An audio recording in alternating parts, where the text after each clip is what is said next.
There can be little debate, Michy Batshuayi is a talented goal scorer. Throughout his career, the Belgium international has averaged 1 goal every 147 minutes, an impressive strike rate for a 24-year-old still learning his trade, and the varying methodologies of his 16 goals for Chelsea is incredibly telling. 1 penalty, 1 header, 9 goals with his right foot and 5 with his left. A talented striker, however, the former Marseille man is not. What's the difference, you may ask? The same difference as being a winger with deadly delivery from set pieces but incredibly little to offer in open play. There's far more to being a frontman, especially at a club of Chelsea's stature, than simply putting the ball in the back of the net, and that's become increasingly prevalent in the modern game, where wide forwards, rather than the central strikers, are the new superstars of the starting 11 and in many cases the most dependable goal scorer. And while Batshuayi may boast the killer instinct that can turn defeats into draws and draws into wins with one clinical finish, the other aspects of his game leave much to be desired. If we apply the same per minute science used to glamorize his goal tally to the rest of the Belgians' game, he averaged less than 1 successful dribble, 1 successful aerial duel and 1 chance created per 90 minutes last season. But more than just the statistics, it's the aimless way Batshuayi leaves the line, and his failure to use movement to bring others, chiefly Chelsea's top talent Eden Hazard, into the game. Accordingly, Batshuayi creates a dysfunction within the team, which is why, despite his consistent supply of goals and particularly important ones, 5 of his 16 for Chelsea have been game-winning goals, Antonio Conte has shown increasingly diminishing faith in the young striker.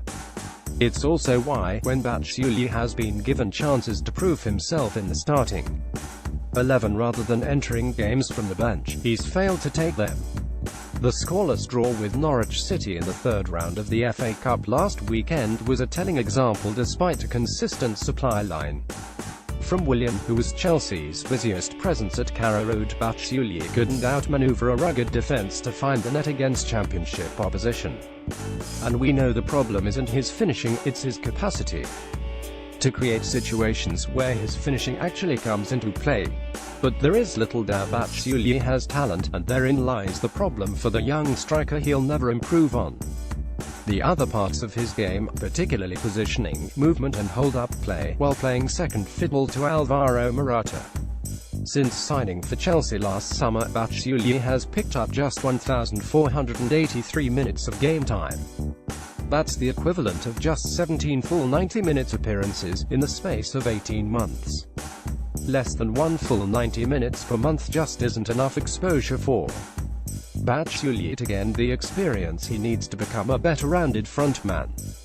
And especially with the World Cup around the corner, Batshuayi needs to move on. He may still fall under the category of a young striker learning the ropes, but in a few seasons' time he'll be amid his theoretical peak years and judged accordingly. When footballers aren't regularly producing the goods at the age of 26 or 27, they the knack of sliding down world football's collective pecking order incredibly quickly. The issue, however, is whether Chelsea can actually afford to let the 13-cap international leave this month.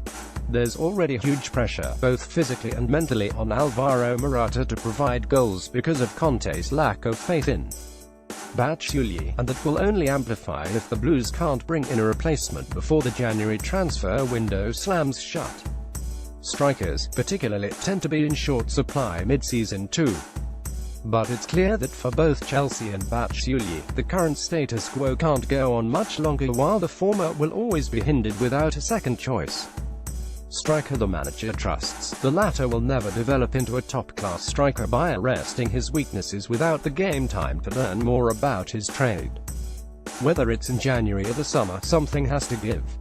Thinking of having a punt this weekend? Take a look at the coupons we've picked out on the Football Fancast ACCY show. Before you put your money down, first up we've selected a Premier League goal scorer treble which offers terrific Leo Vegas boosted odds.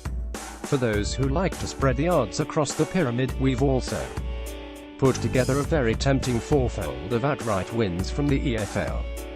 Check it out and be sure to let us know what you think.